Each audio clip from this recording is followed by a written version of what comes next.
Good morning 9th class students. Hope all of you are fine at your home and keep your work doing works. So algebraic identities पढ़ रहे थे class 9th हम, उसमें आज एक बहुत ही important identity है हमारी, वो देखते हैं। ये आइडेंटिटी हमने अपनी लास्ट वीडियो में भी की थी। आइडेंटिटी है आपकी x cube plus y cube plus z cube minus 3xyz। क्या आइडेंटिटी बनेगी? x plus y plus z into x square plus y square plus z square minus x y minus y z minus z x. इसके ऊपर base question हमने last video में भी किए थे। आज इससे एक और आइडेंटिटी निकल के आ रही है जो आपका एक्सरसाइज का क्वेश्चन भी है।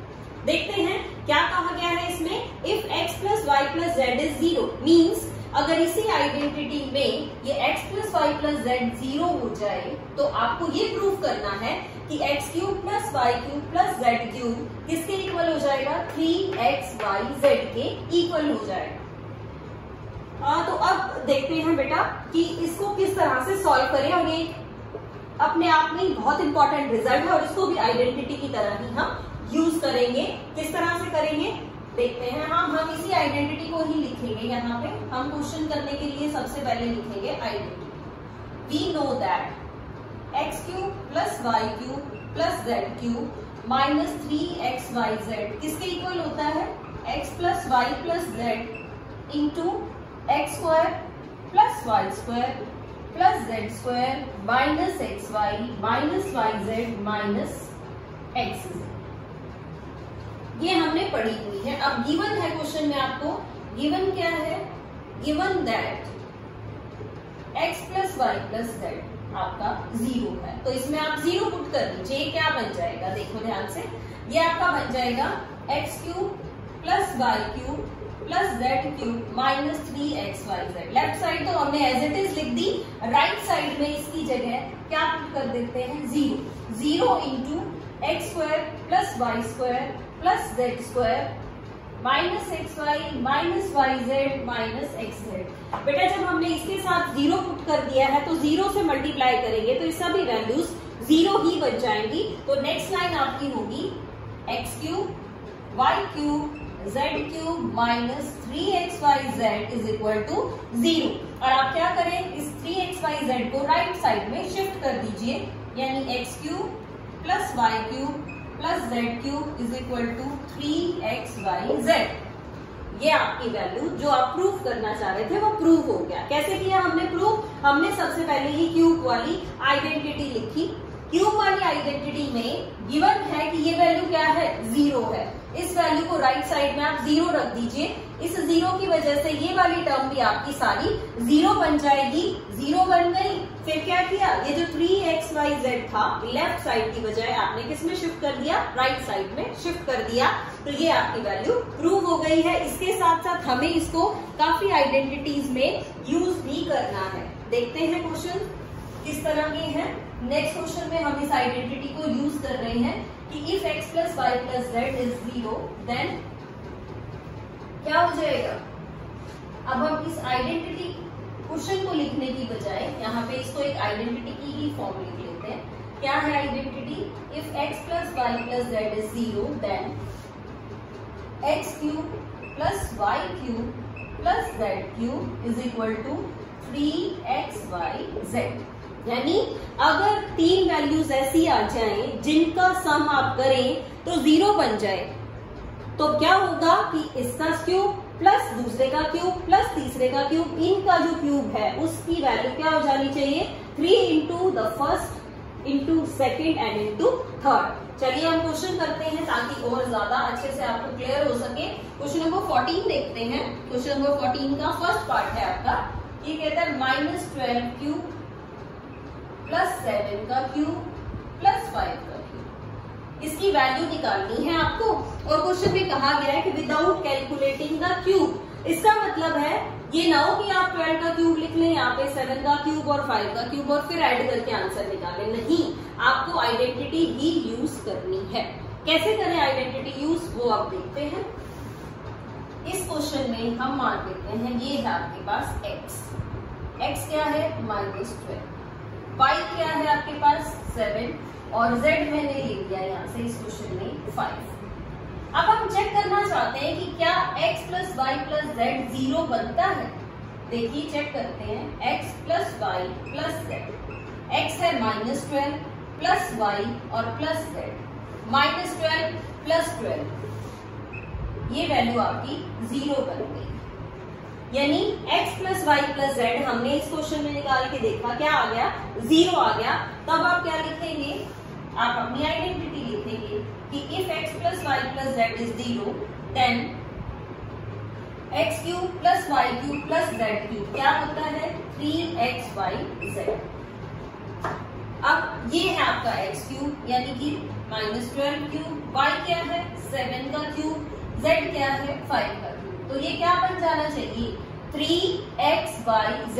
तो 3x, x क्या है आपका यहाँ पे -12, y क्या है 7, z क्या है 5। चलिए मल्टीप्लाई करते हैं, एक ही माइनस का साइन है, बाहर आ जाएगा, ये आपका बनेगा 36, ये बनेगा 35। एक बार आप इसको और मल्टीप्लाई करेंगे, 36 इंटू 35 करेंगे तो ये आपके पास आएगा -1260। यानी ये जो आपके पास वैल्यू आ गई है -12 cube plus 7 cube plus 5 cube, ये आपके पास -1260 आ जाएगी। वैल्यू बेटा आपकी 12 क्यूब सॉल्व करने से, 7 का क्यूब रखने से, 5 का क्यूब रखने से भी यही आएगी।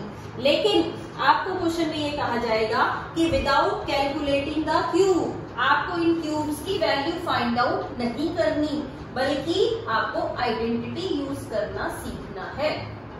मैं इसी को रिपीट कर रही हूँ एक बार। क्वेश्चन था आपका -12 cube plus 7 cube plus 5 cube. यहाँ पे कंपेयर करिए x, y, z, तीनों को ऐड करके देखिए। सबसे पहला काम है आपका तीनों वैल्यूज को ऐड करना। तीनों वैल्यूज को ऐड करके देखिए क्या 0 बन रहा है। अगर 0 बन रहा है तो पहले आप अपनी आइडेंटिटी को लिखिए कि if x plus y plus z is 0 then x cube plus y cube plus z cube किसके इक्वल हो जाएगा, 3xyz।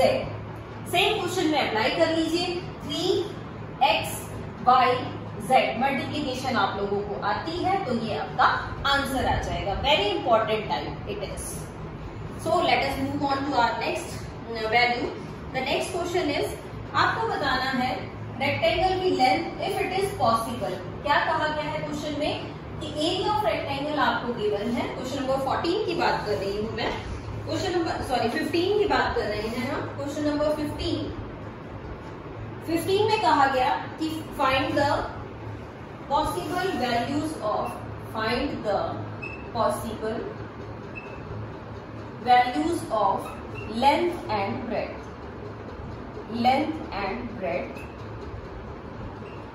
if, कब बतानी है, एरिया है आपका 25a square minus 35a plus 12। ये आपको एरिया दे रखा है और आपको ये कहा गया है कि आप इसमें लेंथ और ब्रेड्थ बताइए। लेंथ और ब्रेड्थ मतलब दो वैल्यूज आप इसकी कैसे निकालेंगे, ये क्वाड्रेटिक पॉलिनोमियल है। क्वाड्रेटिक पॉलिनोमियल के दो फैक्टर्स बनाइए आप। पॉलिनोमियल के दो फैक्टर्स कैसे, मिडिल टर्म स्प्लिटिंग से। मिडिल टर्म स्प्लिटिंग आपने इस चैप्टर में पहले सीखी है।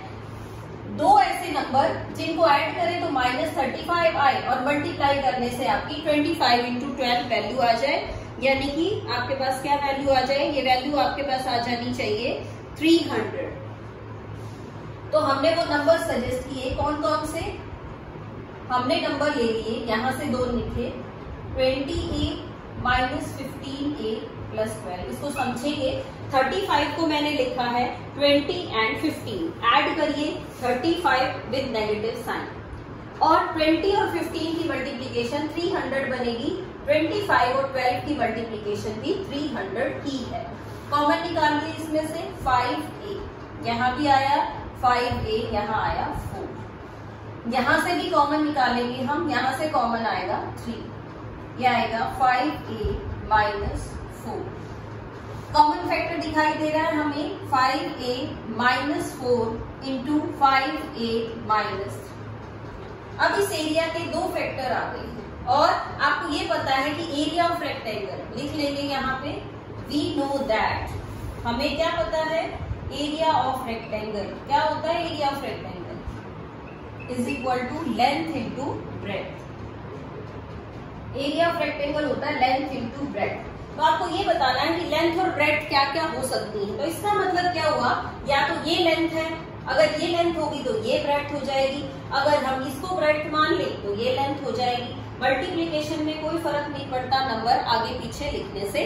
तो आप क्या कहेंगे, सो पॉसिबल, यानी जो पॉसिबल वैल्यूज हैं आपकी वो क्या है, पॉसिबल लेंथ एंड ब्रेड्थ, दोनों ही वैल्यूज आपने लिखनी थी। Possible length and breadth are, दो हो गई आपके पास values, 5a minus 4 and 5a minus 3। यानी इस तरह से कोई भी आपको पॉलिनोमियल दे दिया, चाहे फैक्टर्स बनाइए, लेंथ और ब्रेड्थ आप बता सकते हैं। आप ये नहीं कहेंगे कि ये लेंथ है और ये ब्रेड्थ है, ना ही आप ये कहेंगे कि ये ब्रेड्थ है ये लेंथ है। We don't know what is length what is breadth. तो आप क्या कहेंगे, आप सिर्फ ये कहेंगे कि ये जो वैल्यूज है वो ये हो सकती हैं, हमें नहीं पता कौन सी वैल्यू लेंथ वाली है कौन सी वैल्यू ब्रेड्थ वाली है। ये थे 2 फैक्टर्स वाले बेटा। इसी में 3 फैक्टर वाला क्वेश्चन भी है, क्वेश्चन नंबर 16। क्वेश्चन नंबर 16 में ये कह रहा है आपको कि आप वैल्यूज बताएंगे। क्या क्वेश्चन है, क्वेश्चन ये कहता है आपको कि find the possible value of, किस किस की वैल्यू बतानी है, value of dimensions of cube, dimensions of cube. आपके पास क्यूब की डायमेंशन, क्यूबॉइड है sorry, whose volume are, dimensions of cuboid whose volume is, volume आपको दे दिया, क्या वॉल्यूम दिया, 12k y square plus 8k y minus 20k। Question को समझिए ध्यान से। क्वेश्चन में कहा गया कि find the possible value of dimension of cuboid. अब क्यूबॉइड है, क्यूबॉइड में लेंथ ब्रेड्थ और हाइट 3 चीजें होती हैं, तीनों ही आपको बतानी है कि उनकी कौन कौन सी पॉसिबल वैल्यूज हो सकती हैं अगर ये आपको वॉल्यूम दे रखा हो। इसका मतलब वॉल्यूम है, वॉल्यूम होता है क्यूबॉइड का length into breadth into height. तो इसका मतलब इसके 3 फैक्टर्स होने चाहिए, वो हमें निकालने। सबसे पहले तो ये देखिए, इसमें कुछ कॉमन तो नहीं है, 12, 8 और 20 सारे 4 के टेबल में आते हैं। 4 कॉमन है, k भी हमें सभी में दिखाई दे रहा है, तो मैं k भी कॉमन निकाल रही हूँ। यहाँ आया आपके पास 3y स्क्वायर, यहाँ आया 2y, यहाँ पे आया 5। 4k कॉमन निकालने से अब आपके पास अंदर एक क्वाड्रेटिक पॉलिनोमियल बच गया है, यानी आप इसकी मिडिल टर्म स्प्लिटिंग से इसके भी फैक्टर्स बना सकते हैं। देखते हैं क्या फैक्टर्स होंगे। इसके फैक्टर्स बनेंगे 3y स्क्वायर माइनस 15 मल्टीप्लीकेशन से आए, ऐड करने से आए 2y, तो 5y minus 3y। 5y minus 3y करेंगे तो आपके पास 2y आ जाएगा, और 5 इंटू माइनस 3 मल्टीप्लाई करेंगे तो माइनस 15 ही आएगा, जो कि आपकी फर्स्ट और लास्ट टर्म की मल्टीप्लीकेशन भी। चलिए कॉमन निकालते हैं अब इसमें से भी। इनमें से कॉमन है y, यानी कि यहाँ बच गया 3y, यहाँ से आया 5। यहाँ कॉमन सिर्फ नेगेटिव साइन है ताकि सेम फैक्टर आपको यहाँ पे भी नजर आए। आगे लिख लेते हैं 4k इंटू, एक फैक्टर कॉमन ये हो गया आपका 3y प्लस 5, और एक आ गया फैक्टर कॉमन y माइनस 1। अब ध्यान से देखेंगे बेटा, 3 फैक्टर्स आ गए, 1, 2 एंड 3, और आप लिखिए वी नो दैट। क्या पता है आपको, आपको ये पता है कि वॉल्यूम क्या होता है, वॉल्यूम होता है length into breadth into height. ये तो हमें पता ही है कि क्यूबॉइड का वॉल्यूम है लेंथ ब्रेड्थ एंड हाइट। तो इसका मतलब इनमें से कोई एक लेंथ है, कोई एक ब्रेड्थ है, कोई एक हाइट है, वो चाहे ये हो चाहे ये हो चाहे ये हो, कोई भी एक लेंथ कोई भी एक ब्रेड्थ। तो आप क्या कहेंगे, सो पॉसिबल डायमेंशन आर। आपसे क्वेश्चन में डायमेंशन ही पूछी गई थी ना, आर, तो हम लिखेंगे 4k कॉमा दूसरी वैल्यू 3y प्लस 5 एंड तीसरी वैल्यू आपकी आ गई है y माइनस 1। यानी जो पॉसिबल डायमेंशंस हो सकती हैं लेंथ ब्रेड्थ और हाइट की, वो ये है कि एक ये है, एक ये और एक ये। इनमें से कोई भी लेंथ हो सकती है, कोई भी इनमें से ब्रेड्थ हो सकती है। तो बेटा इसी के साथ आपका ये चैप्टर पॉलिनोमियल्स भी आज कंप्लीट हो गया है। आइडेंटिटी पे फोकस जरूर करना है, ये दोनों ही आइडेंटिटीज आपके लिए नई है। इससे रिलेटेड क्वेश्चंस भी मैं आपको और असाइनमेंट दूंगी, लेकिन उससे पहले आप अपनी एनसीईआरटी एक्सरसाइज कंप्लीट कीजिए और साथ में मुझे अगर कोई क्वेरी है तो व्हाट्सएप कीजिए। टिल देन बेटा, stay home, stay safe and keep learning.